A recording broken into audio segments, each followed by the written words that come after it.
119편 17절에서 24절 말씀으로 말씀을 사모할 때 나타나는 현상이라는 제목으로 하나님의 말씀을 증거하겠습니다.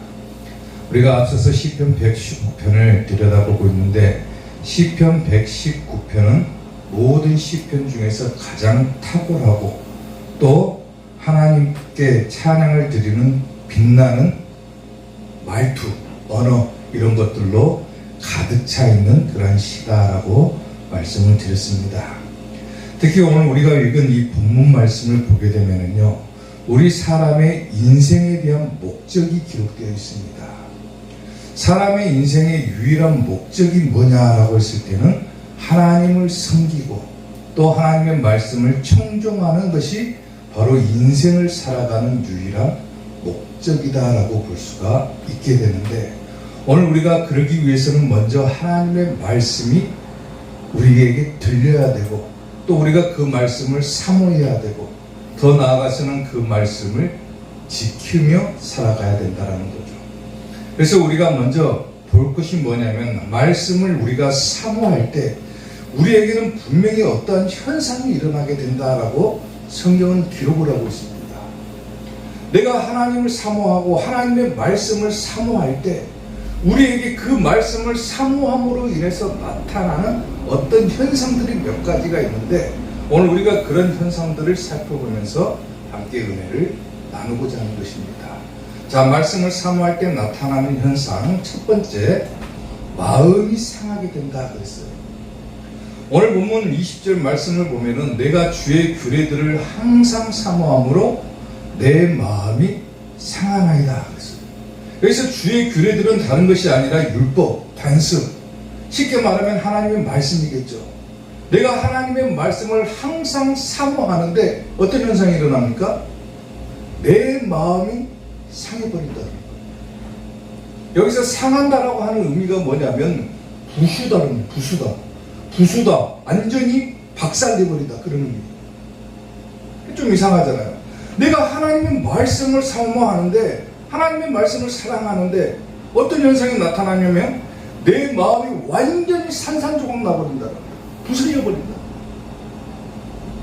이걸 어떻게 해석을 할 거냐라고 했을 때는, 우리가 하나님의 말씀을 사모하고 하나님의 말씀을 가까이 하려고 할 때 어떤 마음들이 상하게 되냐를 들여다보면은 그냥 우리 마음 전체가 다 상해버린다는 것이 아니라 내 속에 있는 죄에 대한 마음이 완전히 박살나버린다는 거예요. 쉽게 말하면 하나님의 말씀을 사모할 때 어떤 현상이 나타나냐면 내 속에 있는 죄의 문제 때문에 갈등이 계속해서 일어나게 된다.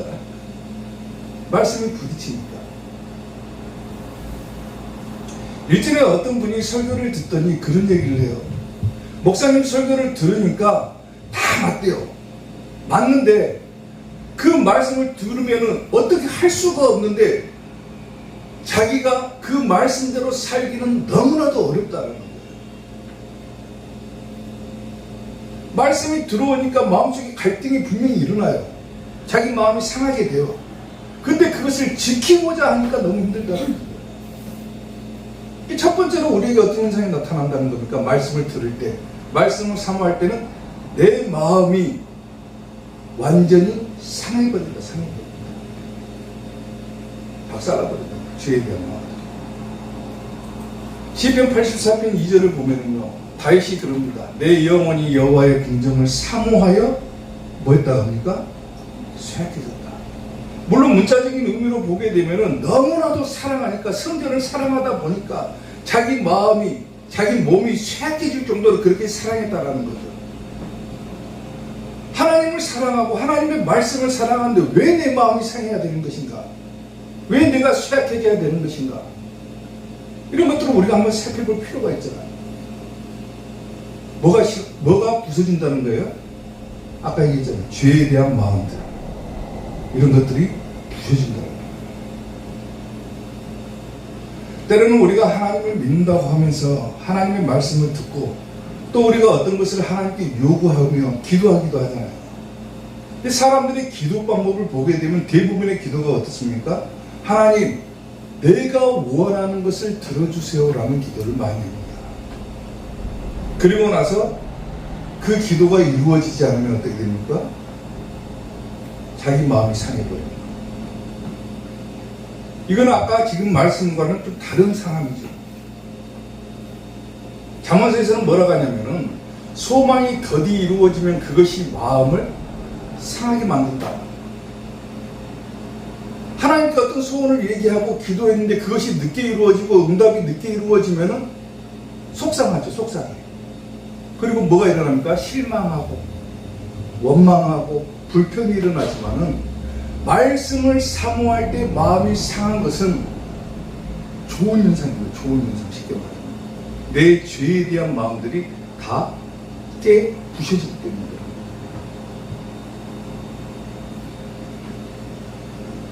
연애를 할 때를 한번 생각을 해보세요.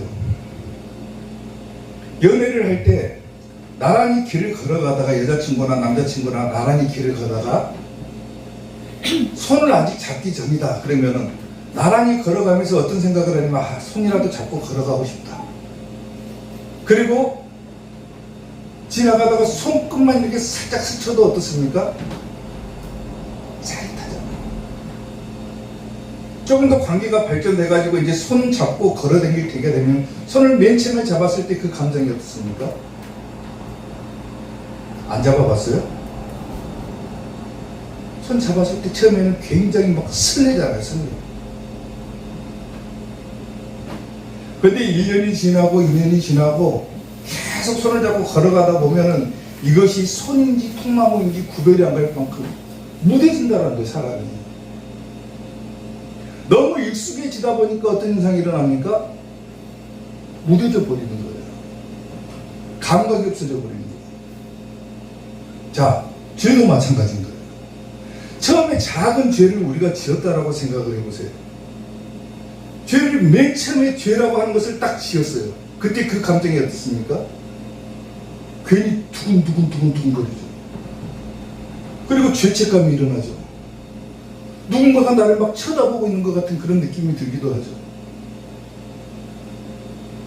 근데 죄를 한 번 짓고 두 번 짓고 계속해서 짓다 보면은 그 죄에 대한 마음들이 보여진다는 거예요? 이래져 버린다. 내가 지금 하나님의 자녀로 살고 있는데 죄를 지으며 살고 있어도 이것이 죄인지 아닌지를 깨닫지 못하는 사람들이 너무 많다는 겁니다. 하나님의 말씀과 비추어 봤을 때, 하나님의 말씀에 비추어 봤을 때 이것이 잘못된 것인지 아닌 것인지 구분이 안 갈 만큼 그만큼 무뎌진 마음의 상태를 가지고 있는 사람들이 너무 많다는 거예요. 근데 오늘 말씀은 뭐라고 하는 거예요, 지금? 말씀을 사모할 때 어떤 현상이 나타난다는 거예요? 내 마음이 상하게 된다. 부서져 버리게 된다.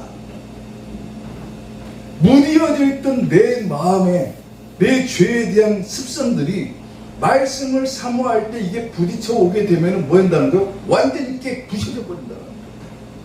그런 의미인 거예요, 쉽게 말하면. 내가 주의 규례들을 사모함으로 내 마음이 상합니다. 하나님의 말씀을 내가 대하니까 뇌 속에 있던 죄에 대한 것들이 막 갈등이 일어납니다. 이제 전에는 죄라고 깨닫지 못했던 것들이 깨달아지고 하나님의 말씀을 듣다 보니까 자기가 뭘 잘못했는지가 깨달아지고 그러니까 자기 속에서 뭐가 일어납니까? 막 갈등이 일어나요. 갈등. 아, 내가 지금까지 잘못하고 살았구나. 내가 하나님의 말씀을 지키지 못하고 살았구나. 이런 갈등 현상들이 일어난다. 이게 바로 자기의 마음이 상하게 되는 현상이다. 이것은 지극히 자연스러운 현상입니다. 내가 하나님의 말씀을 사모할 때 말씀에 비추어 가지고 자기 죄에 대한 그런 느낌들이 들지 않는다. 그것은 그만큼 자기가 무뎌져 있다라는 거예요. 말씀이 내 속에 부딪혀 오지 않는다. 말씀을 들었을 때 아무런 느낌이 없다. 그건 뭐예요? 자기 마음이 굳어져 있다라는 거예요. 굳어져 있다. 그럴 때는 어떻게 합니까? 말씀을 사모하라는 거예요. 사모하라. 하나님의 말씀을 사랑하라는 거예요. 사랑하라. 그럴 때 어떤 현상이 일어난다? 자기 속에 있는 죄에 대한 것들이 박살나 버린다. 박살나 버린다. 아멘. 오늘도 하나님의 말씀을 사모하는 여러분들이 되시기를 주님의 이름으로 축원합니다. 아멘. 자, 말씀을 사모할 때 나타나는 현상 두 번째, 비방과 멸시를 받게 된다는 겁니다. 오늘 보면 22절 보니까 내가 주의 교훈들을 지켰사오니 비방과 멸시를 내게서 떠나게 하소서. 지금 시인이 고백을 하는데 어떤 고백을 하냐면 내가 주의 말씀들, 교훈들을 지켰습니다. 하나님의 말씀을 지키고 살았는데 뭐가 있다라는 거예요? 비방이 있고 멸시가 있다라는 거예요. 사람들이 나를 비방하고 나를 멸시한다라는 거예요. 그래서 하나님께 기도하는 거잖아요. 하나님, 내가 주의 교훈들을 지켰사오는데 이 비방과 멸시들이 내게서 좀 떠나게 해주십시오. 여기서 내가 교훈들을 지켰다라고 하는 것은 하나님의 말씀에 순종했다라는 것을 의미합니다. 하나님의 말씀에 순종하고 살았는데 하나님이 어째서 내게 비방과 멸시가 따라옵니까? 나는 하나님의 자녀로 살고자 했는데 왜 사람들이 나를 조롱하고 비방하고 멸시합니까? 하나님 이것들을 내게서 좀 떠나게 해주십시오.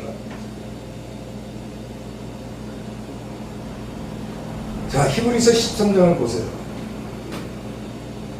그러므로 예수님도 자기 피로써 백성을 거룩하게 하려고 성문 밖으로 고난을 받으셨느니라. 그런즉 우리도 그의 치욕을 짊어지고 영문 밖으로 그에게 나아가자. 예수님이 어떤 분이십니까? 거룩하신 하나님이죠. 근데 사람들의 죄 때문에 예수님은 모든 치욕을 짊어지고 어디로 나아갔다는 거예요? 영문 밖으로 나아갔다는 거예요.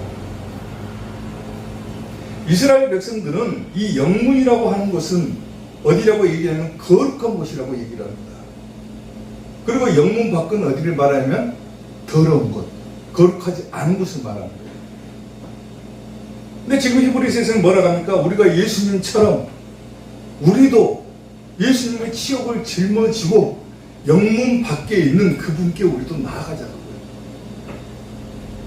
거룩하신 그분께서 우리들의 죄를 담당하시고 그 더러운 곳, 영문 밖으로 나가셨는데 우리도 예수님을 따라가야 되지 않냐 그거예요. 쉽게 말하면 예수님을 믿는 사람들에게는 비방하고 멸시하고 조롱하는 현상들이 빈번하게 나타난다라는 겁니다. 어쩌면 그것이 당연한 것일 수도 있어요.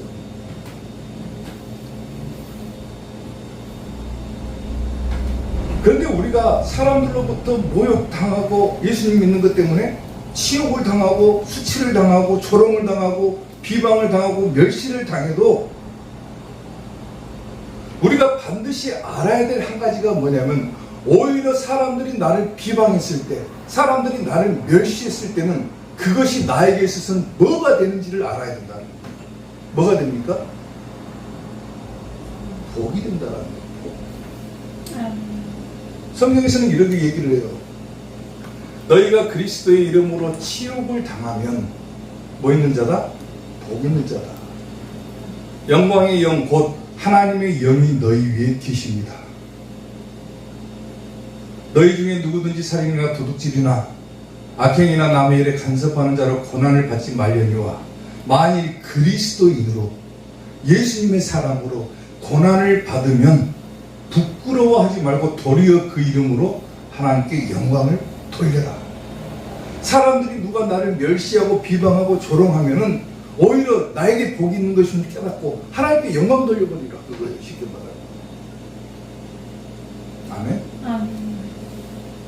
말씀을 사모하고 예수님의 사람으로 살고자 하는데 비방과 멸시가 따라온다. 아, 이것은 나에게 있어서 복이 된다. 이렇게 생각하시라는 거예요. 예전에 성도님들과 같이 저 단양에 있는 중록원이라고 하는 곳을 간 적이 있습니다. 거기 가서 대나무 길이 막 쫙 펼쳐져 있는데 처음 그 중록원을 방문했는데 거기에 가가지고 완전히 매료가 되어버렸어요. 완전히 반해버렸습니다. 그 중록원을. 깜짝 놀랐어요. 처음 갔을 때.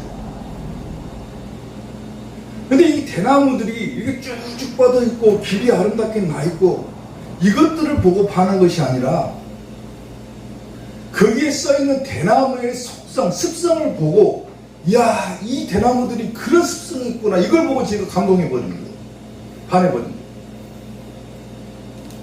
그전에는 아무 생각 없이 대나무를 보나 뭐 소나무를 보나 아무런 느낌이 없는데 거기 가가지고 그 글을 잠깐 이렇게 봤는데 대나무의 습성에 대해서 딱 나와 있더라고요. 반해버렸어요. 거기서. 대나무는 태풍급의 바람이 불어도 꺾여지지가 않는다는 거예요. 부러지지 않는다는 거예요. 대나무는 아무리 센 바람이 막 세차게 불어도 물론 흔들리고 휘어지기는 하지만은 꺾이지는 않는 것이 대나무의 습성이라는 거예요. 습성.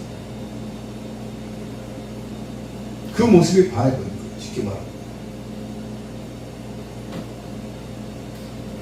우리가 그리스도인으로 살지만은 완벽한 존재들은 아니잖아요.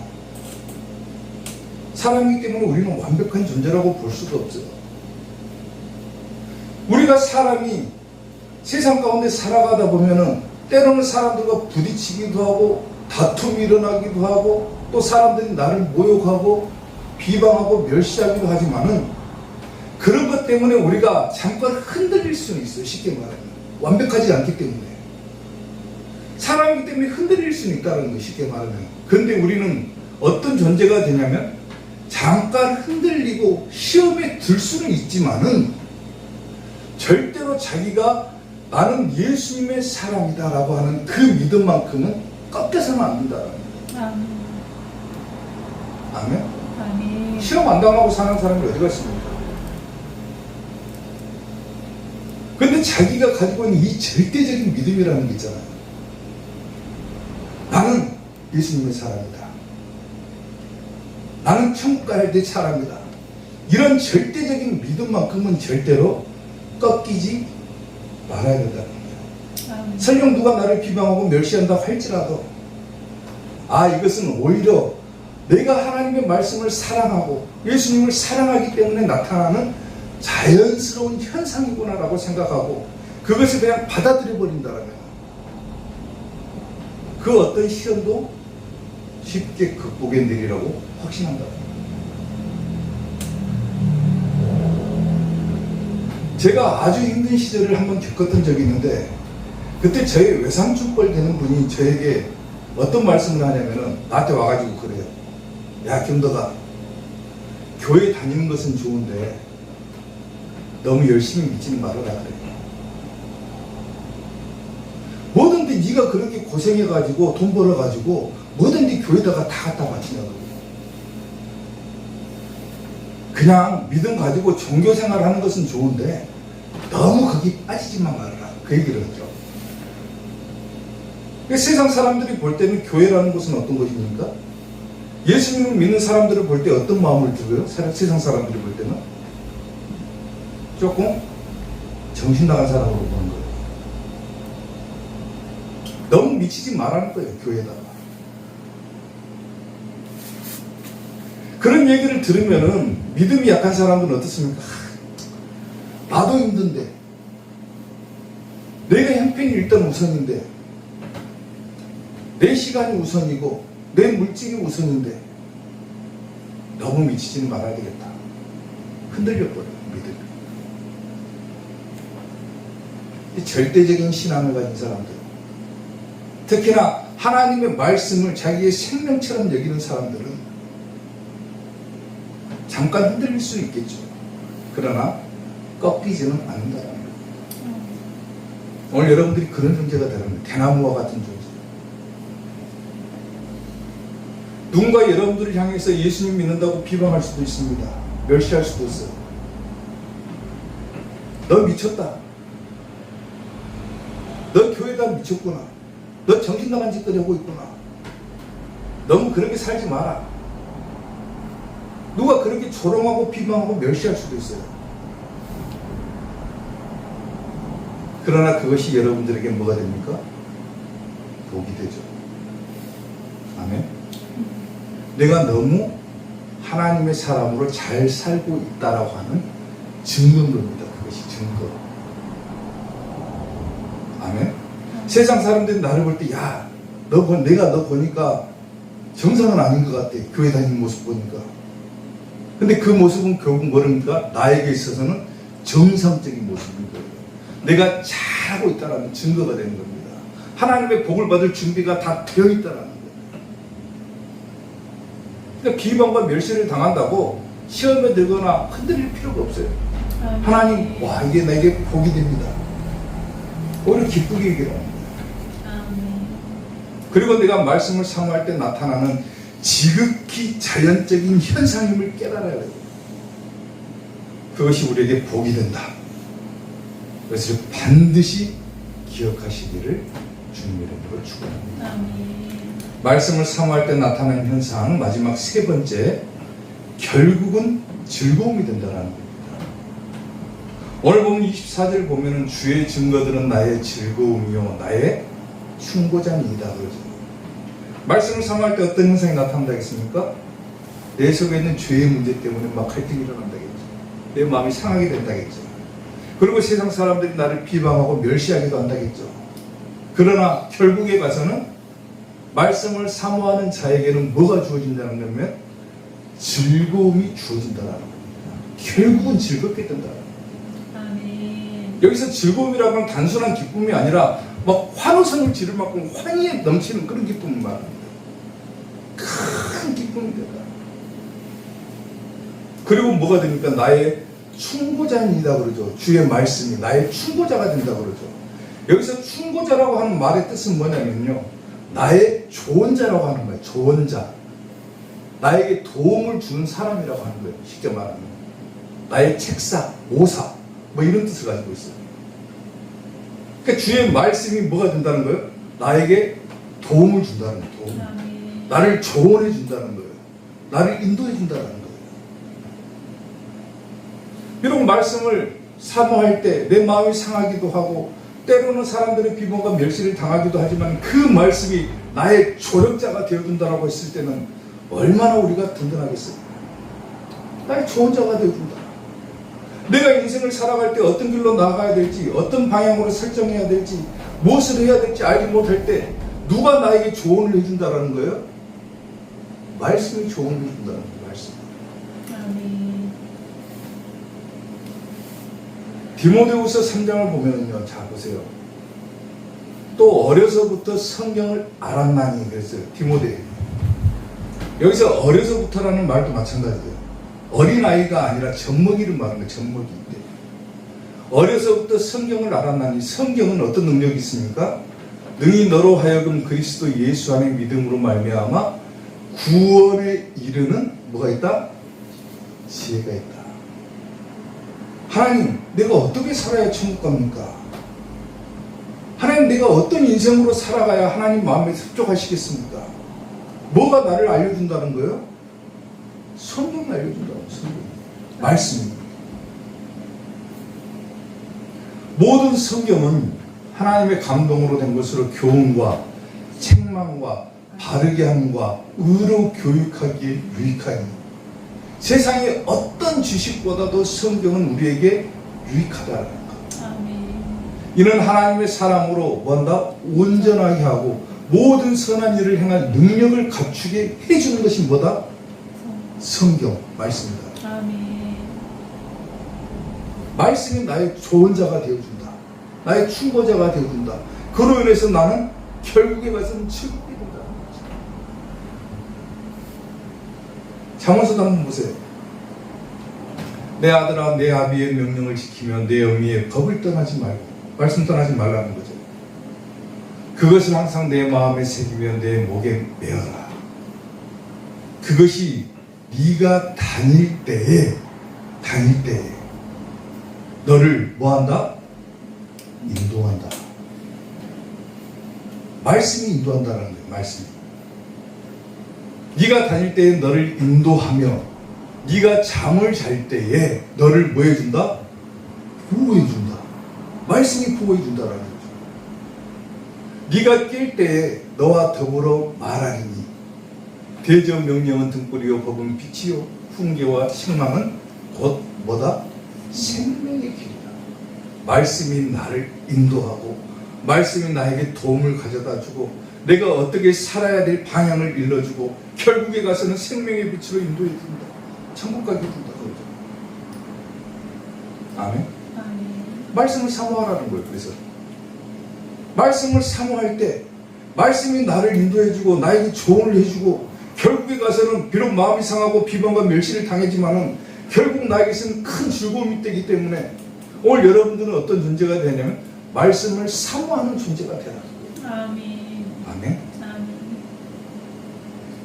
예전에 북미에서 유행했던 다이어트가 한 가지가 있는데 참 흥미롭더라고요. 어떤 다이어트냐면은 성경 다이어트라고 하는 것이 있습니다. 들어보셨습니까? 저도 처음 들어봤어요. 성경 다이어트라고 하는 단어가 있길래 이게 도대체 뭔가 하고 들여다보니까 사람들은 속이 비면은 어떤 감정을 느낍니까? 아, 속이 허하다 그러잖아요. 속이 허하면은 뭘 채웁니까? 음식으로 채우죠. 음식으로. 그것과 마찬가지로 사람들은 영원히 육신이 공허하면 음식으로 채우면 되지만은 이 영혼이 공허하면은 채울 수 있는 방법이 없잖아요. 뭘로 채울 거예요? 그것을 말씀으로 채우자. 그런 이론입니다. 쉽게 말하면. 근데 왜 다이어트를 붙였는지는 모르겠어요. 채우자는 건데. 영혼의 공허함을 말씀으로 채우자. 그게 과연 가능한 일이냐? 성경으로 자기 영혼을 채운다고 그 영혼의 공허함이 해결되겠느냐? 그런데 이게 진짜인지 아닌지는 모르겠지만은 거기 기록된 내용으로 보니까 뭐라고 나왔냐면 임상에서도 이것이 입증이 되었다라는 거예요. 물론 믿을지 안 믿을지는 그건 자기 개인의 자유겠지만은 자기들이 주장하는 건 그거예요. 쉽게 말하면 영혼의 공허함. 우리가 인생을 살아가면서 막 욕심이 공허하면 음식으로 채우면 되지만은 내 속이 영혼이 텅 빈 것 같으면 말씀으로 채우면은 그것이 채워지더라. 그것이 임상에서도 입증이 되었다라고 주장하는 거예요. 몸이 고프면은 음식을 먹으면 해결되죠. 근데 영혼이 고프면은 뭘 먹으라는 거예요? 쉽게 말하면 말씀 먹으라는 거예요. 살다가 보면은 그러잖아요. 막 복잡한 현상이 일어나고 아무 생각도 안 일어나고 도대체 내가 어디로 가야 될지 무엇을 해야 될지 아무것도 판단도 안 서고 누구에게 막 도움을 요구해도 그 도움이 되지도 않고 누가 나에게 뭐 조언을 해준다고 하는데 도움도 안 되고 별로 어떻게 해야 될지 모르고 어디로 가야 될지 모를 때 그 상황에서 말씀을 한번 채워보라는 거예요. 채워보라는 거예요. 그러면 그 말씀이 뭐한다? 나를 인도해준다. 아멘. 그래서 자기의 육신, 자기의 영혼 뭘로 채우라는 거예요? 말씀으로 잘 채워가지고 우리 몸을 하나님의 거룩한 성전이라고 그러잖아요. 그것을 말씀으로 한번 채워보라는 거예요. 채워보라는 거예요. 자기 몸을 한번 잘 지어보라는 거예요. 지어보라는 거예요. 영혼을. 때로는 말씀을 사모할 때 마음이 상하고 비방과 멸시를 당하기도 하지만 결국에 가서는 그 말씀이 우리를 천국으로 인도해 드릴 것이고 결국에 가서는 그 말씀이 우리에게 뭘 가져다 준다는 거예요? 큰 즐거움과 기쁨을 가져다 준다는 거예요. 아멘. 오늘 말씀의 요지가 그겁니다. 말씀을 사모하십시오. 반드시 말씀이 여러분들을 도울 것이고 말씀이 여러분들을 천국으로 인도해 드릴 것이고 말씀이 여러분들을 보호할 것이고 여러분들이 말씀을 사모하고 그 말씀을 채울 때 때로는 어려움이 올 수도 있지만은 결국에 가서는 여러분들에게 있어서 큰 즐거움이 된다라고 하는 사실을 깨달으시고 말씀으로 채운 여러분들이 되시기를 주님의 이름으로 축원합니다. 세상 모든 사람들 집을 짓는 자니 반석 위가 아니면 모래 위에 짓네. 우리 구주 오셔서 지은 상을 줄 때 세운 공로 따라서 영 영영상 벌 주리 잘 짓고 잘 짓세 우리 집 잘 짓세 만세 반석 위에다 우리 집 잘 짓세. 아멘. 아멘. 여러분들의 거룩한 성전 말씀으로 채울 수 있기를 주님의 이름으로 축원합니다. 아멘. 말씀으로 잘 지으시고 아멘. 여러분 속에 있는 그 말씀이 여러분들에게 좋은 자가 되고 충고자가 되고 조력자가 되고 보호자가 될 것입니다. 아멘. 그 말씀이 결국에 가서는 여러분들을 천국으로 인도해 드릴 것입니다. 아멘. 결국에 가서는 여러분들에게 있어서 큰 즐거움을 가져다 주는 것을 아멘. 깨달으시고 말씀을 먼저 사모하는 우리 사교의 성도들이 되시기를 주님의 이름으로 축원합니다. 아멘. 기도하겠습니다.